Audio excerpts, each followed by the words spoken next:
Antes de empezar con esta historia, quiero dejar algo claro. No estoy contando esto para hacerme la víctima.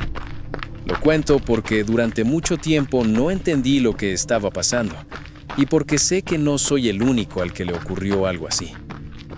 Cuando eres joven, especialmente cuando aún estás en la secundaria, tiendes a confundir ciertas actitudes con amor. Crees que si alguien te busca demasiado, si quiere estar contigo todo el tiempo, si no se despega de ti, es porque le importas mucho. Yo también lo creí. Conocí a Grace en mi último año de secundaria. Trabajábamos en el mismo lugar. Ahora sé que salir con alguien del trabajo casi nunca es buena idea, pero en ese momento no lo veía así. Ella era callada, observadora, demasiado observadora, aunque tardé en notarlo. Antes incluso de empezar a salir, había cosas raras. Grace aparecía en el trabajo incluso cuando no tenía turno. No una vez, no dos. Horas enteras. Yo estaba atendiendo clientes, limpiando, haciendo lo mío, y cada tanto levantaba la mirada y ahí estaba ella, sentada, mirándome. No hablaba, no hacía nada, solo miraba. En ese momento me pareció extraño, pero no alarmante.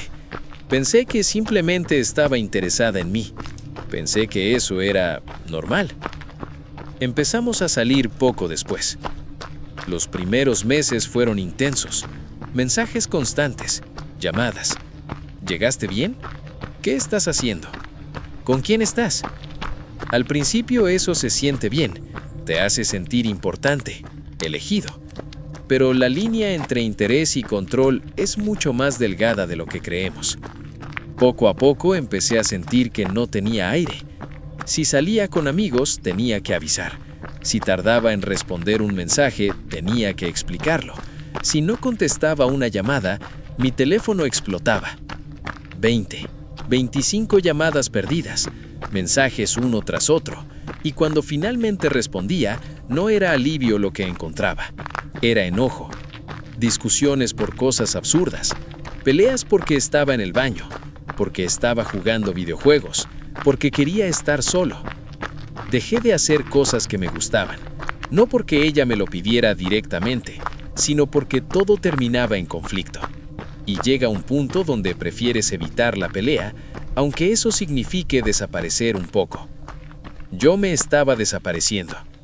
La relación se volvió asfixiante. Sentía que tenía una sombra encima todo el tiempo, una presencia constante que me observaba, que me medía, que me reclamaba. Hasta que no pude más.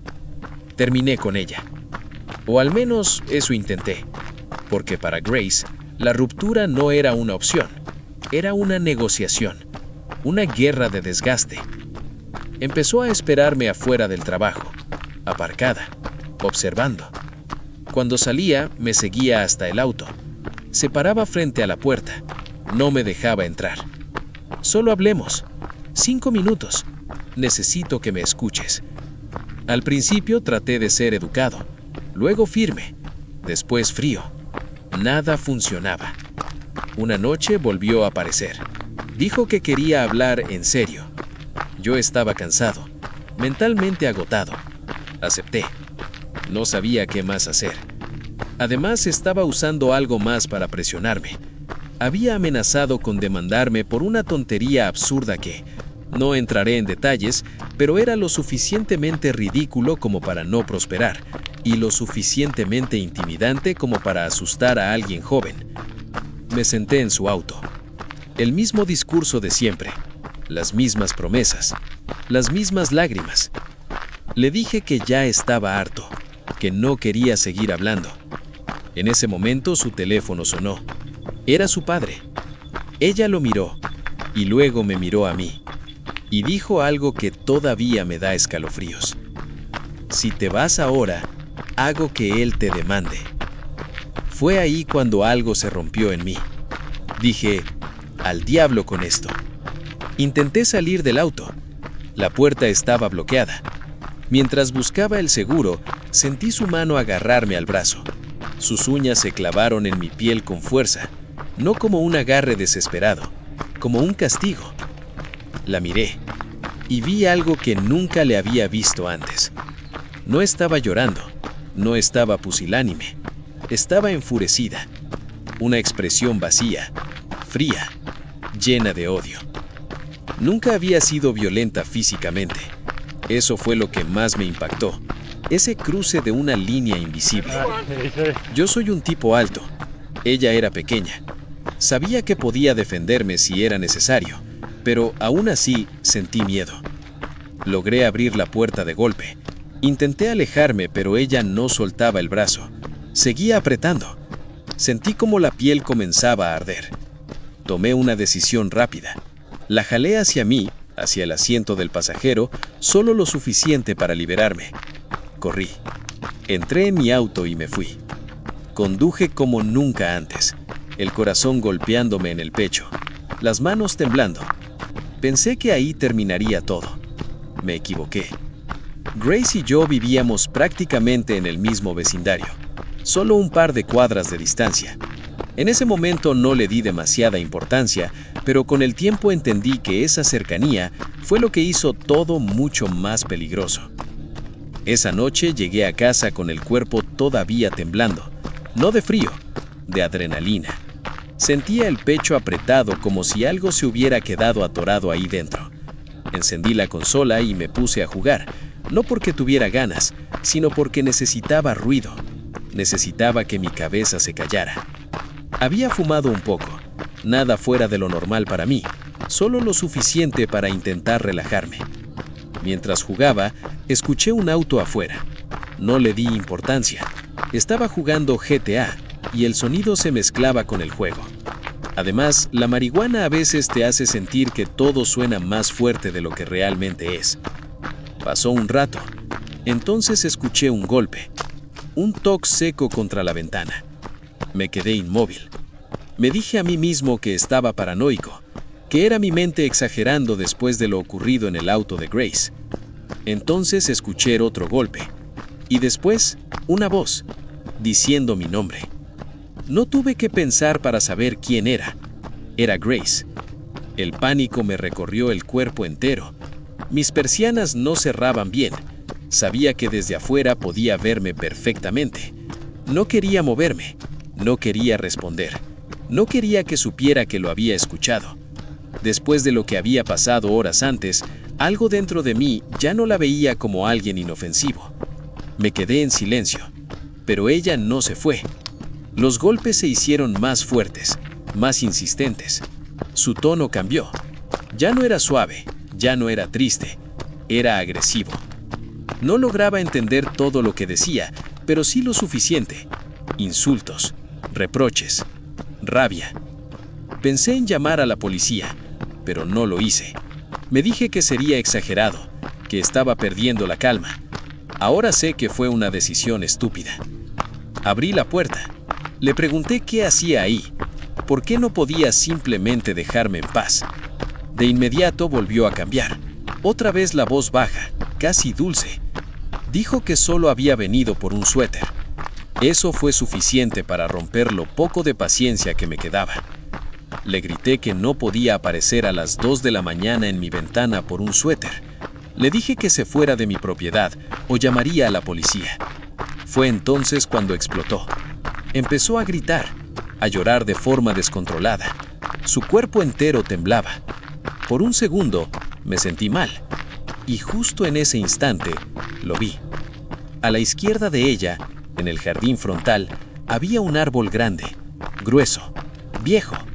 Y detrás de ese árbol había alguien, una figura encapuchada, observando. Mi estómago se hundió. Grace notó que mi mirada se había desviado y supo que yo también lo había visto. Me agarró del brazo con fuerza. En ese mismo instante, la figura salió de detrás del árbol y empezó a correr hacia mí. No vi su rostro, no distinguí ningún rasgo, pero no importaba. Venía directo hacia mi ventana. Todo ocurrió en segundos. No pensé, no dudé. Cerré la ventana de golpe, atrapando el brazo de Grace. Ella gritó de dolor y lo retiró instintivamente.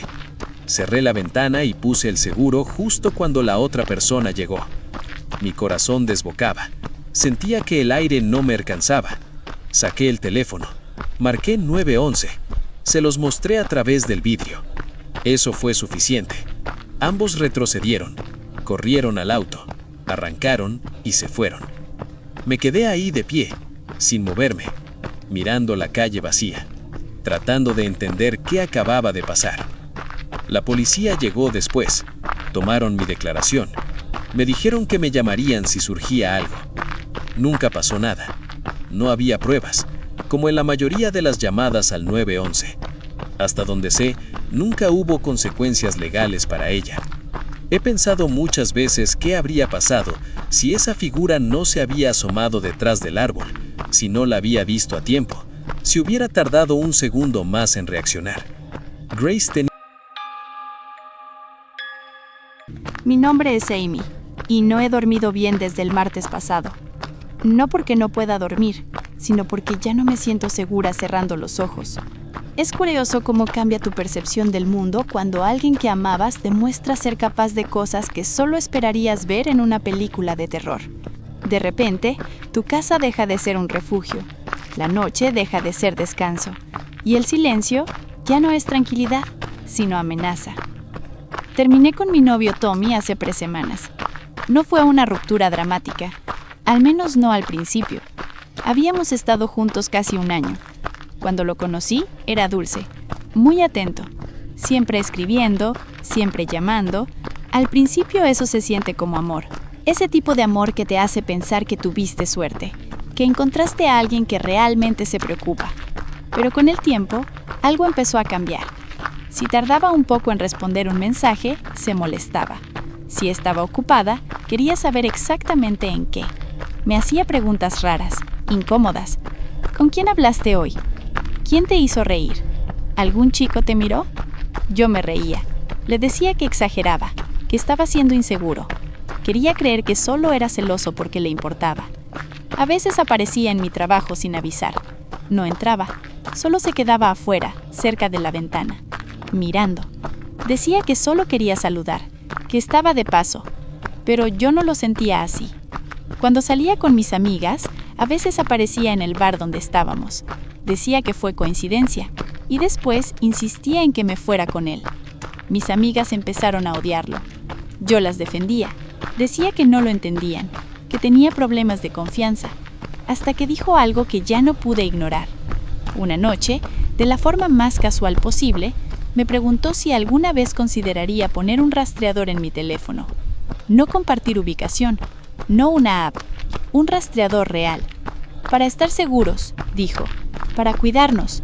Sentí un nudo en el estómago. Ahí fue cuando entendí que no estaba exagerando, que no era amor, era control. Le dije que no, que eso no era normal, que se había acabado. Al principio lloró, me suplicó, luego se quedó en silencio. Colgué la llamada con una sensación horrible en el pecho, como si algo estuviera a punto de pasar. Durante unos días todo estuvo tranquilo. Bloqueé su número, intenté seguir adelante. Volví al gimnasio, empecé a cocinar de nuevo. Trataba de sentirme normal. Entonces empezaron los mensajes. No de Tommy, al menos no directamente. Eran números desconocidos, mensajes cortos, sin contexto, una sola frase, nada más. No respondí ninguno, solo los bloqueé. Me dije a mí misma que era spam. Siempre recibo mensajes de spam. Pero luego, las cosas dejaron de ser solo mensajes. Una noche, me levanté para ir al baño. Cuando estaba en el pasillo, creí escuchar un ruido abajo, en la entrada del apartamento. No soy de las personas que van a investigar ruidos. Me asusta la oscuridad. Por eso siempre me gustó estar en una relación, para no estar sola. Me convencí de que era el radiador, o la casa acomodándose.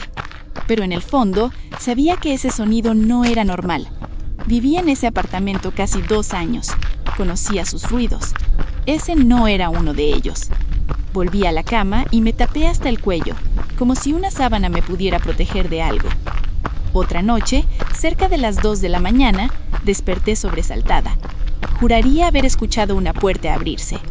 No estaba segura. Tal vez fue un sueño.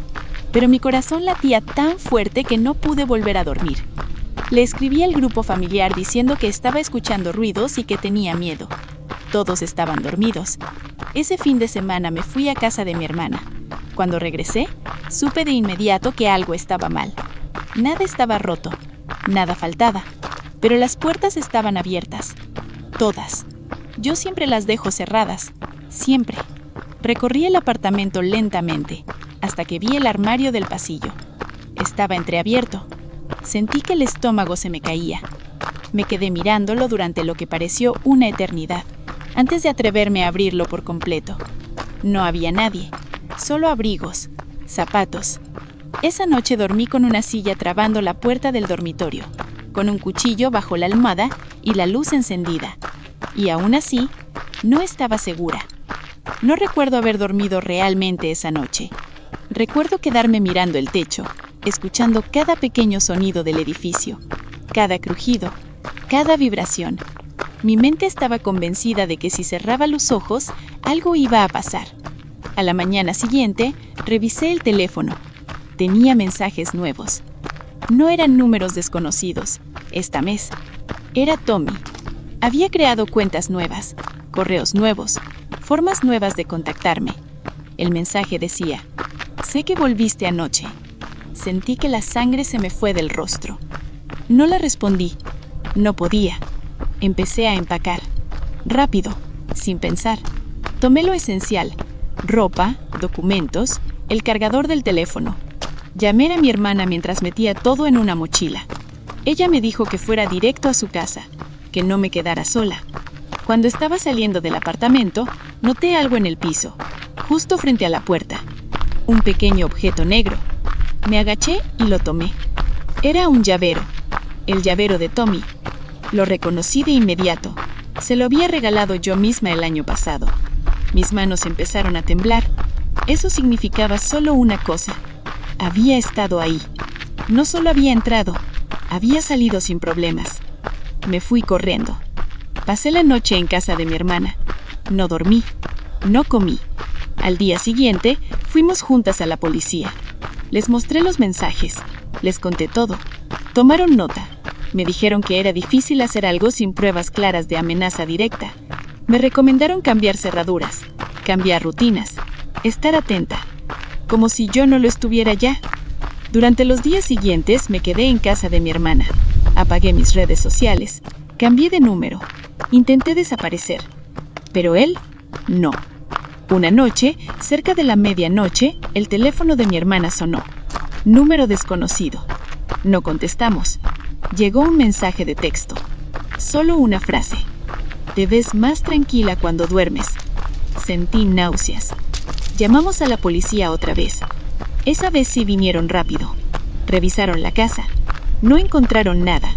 Pero uno de los oficiales me miró con una seriedad que no olvidaré. Me dijo en voz baja: esto ya no es solo acoso. Esto es obsesión. Esa misma noche decidimos que no podía volver a mi apartamento. Días después, mi arrendador me llamó. Había recibido una queja de los vecinos. Decían que habían visto a un hombre entrando y saliendo de mi apartamento a horas extrañas. Decían que pensaban que yo había vuelto, pero yo no estaba ahí. La policía revisó el lugar. Encontraron algo debajo de la cama. Una mochila. Dentro había ropa masculina, comida, una botella de agua y fotos. Fotos mías. Algunas tomadas desde la calle, otras desde el pasillo del edificio y otras desde dentro del apartamento. Tommy fue arrestado esa misma semana. Había hecho una copia de mis llaves meses antes, mientras aún éramos pareja. Nunca me di cuenta. Actualmente tengo una orden de restricción. Me mudé de ciudad, cambié de trabajo. A veces siento que todo fue un mal sueño, pero todavía, algunas noches despierto con la sensación de que alguien me está mirando. Y entonces, recuerdo algo que la policía me dijo antes de irse. No todas las personas peligrosas parecen peligrosas al principio. Y pienso en todas las veces que confundí control con amor, en todas las señales que ignoré, porque el verdadero terror no fue que entrara a mi casa, fue darme cuenta de que durante meses había estado saliendo con él. Nunca me había considerado una persona paranoica. De hecho, siempre fui todo lo contrario. Me gusta estar solo, me gusta el silencio y me gusta pensar que tengo el control de mi espacio. Por eso elegí vivir en ese edificio. Era viejo, sí, de esos construidos en los años 70, con pasillos largos, alfombras gastadas y luces amarillas que nunca iluminaban del todo. Pero era tranquilo, demasiado tranquilo. Solo 8 departamentos, casi todos ocupados por personas mayores. Durante los primeros meses no pasó nada fuera de lo normal. Entraba, saludaba si coincidía con alguien, cerraba la puerta y listo. Hasta que empecé a notar el pasillo. No el pasillo en sí, sino los sonidos. Mi departamento estaba al fondo, justo antes de una pared sin salida. No había razón para que alguien pasara por ahí si no vivía en uno de los 2 últimos departamentos. Y aún así, por las noches, escuchaba pasos, lentos, arrastrados, siempre a la misma hora, entre la 1 y las 2 de la madrugada. Al principio pensé que era el vecino de al lado, un hombre mayor que usaba bastón. Pero había algo que no encajaba. Los pasos no iban hacia ningún departamento, iban hasta el fondo del pasillo, hasta mi puerta, y se detenían ahí. La primera vez que lo noté, me quedé quieto, escuchando, con el corazón latiendo fuerte. Esperé escuchar una llave, un golpe, algo. Nada. Después de unos segundos, los pasos se alejaron. Me convencí de que estaba exagerando. Las noches siguientes pasó lo mismo, siempre igual, siempre el mismo ritmo, siempre la misma pausa frente a mi puerta. Nunca llamaban, nunca tocaban, solo estaban ahí. Una noche reuní el valor suficiente para mirar por la mirilla. Encendí la luz del pasillo desde adentro y me acerqué lentamente. Miré y no había nadie, pero el pasillo se sentía distinto, como si alguien acabara de irse. A la mañana siguiente, pregunté al administrador del edificio si alguien había tenido problemas últimamente. Me miró raro. Me dijo que no, que todos estaban tranquilos. Le mencioné lo de los pasos. Sonrió incómodo y dijo que el edificio era viejo, que los ruidos viajaban. Quise creerle, pero esa misma noche algo cambió. Los pasos llegaron como siempre. Se detuvieron frente a mi puerta. Y esta vez escuché respiración. No fuerte, no agitada, lenta, controlada, como si la persona supiera exactamente cuánto ruido podía hacer. Me quedé colado. No podía moverme, no podía pensar. La respiración duró varios segundos. Luego se fue. Esa noche dormí con un mueble trabando la puerta. Al día siguiente encontré algo en el suelo del pasillo, justo frente a mi departamento. Una marca, como si alguien hubiera apoyado la mano durante mucho tiempo contra la pared, a la altura exacta de mi mirilla. Después de ver esa marca en la pared, ya no pude fingir que era mi imaginación. Era demasiado específica, demasiado intencional. La limpié con una toalla húmeda, como si borrar la marca pudiera borrar la sensación de estar siendo observado. No funcionó. Esa noche no apagué la luz del living. Dejé la televisión encendida, sin sonido, solo para no sentir el silencio absoluto. A la 1:20, los pasos volvieron. Más lentos que antes, más pesados. Sentí cómo cada pisada se hundía en la alfombra del pasillo. Esta vez no me moví hacia la puerta. Me quedé sentado en el sofá, mirando el reflejo de la luz en la pared. Los pasos se detuvieron frente a mi departamento. Silencio. Entonces, un golpe. No fuerte, no violento, solo un toque seco con los nudillos. Mis manos estaban empapadas de sudor. La persona dio un paso atrás, luego otro. Escuché cómo se alejaba por el pasillo, pero no hacia la salida, hacia el fondo, contra la pared, donde no había nada. Al día siguiente fui directo a hablar con el administrador. Le conté todo, los pasos, la respiración, la voz. Su cara perdió color. Me dijo que no era la primera vez que alguien se quejaba, que hace años Un inquilino del último departamento había tenido problemas similares. Dijo que el hombre terminó mudándose, después de sufrir una crisis nerviosa. Nunca atraparon a nadie. Ese mismo día, pedí instalar una cámara pequeña dentro de mi departamento. No quería grabar el pasillo, solo quería saber si alguien intentaba entrar. Esa noche, no escuché pasos, por primera vez en semanas. Dormí mal, pero dormí. A la mañana siguiente, revisé la grabación. Nada. Hasta las 2:03 a.m. La imagen mostró la puerta, inmóvil. Entonces, la manija se movió. Muy despacio, como si alguien estuviera probando si estaba abierta. Luego una pausa. Después, algo pasó frente a la mirilla.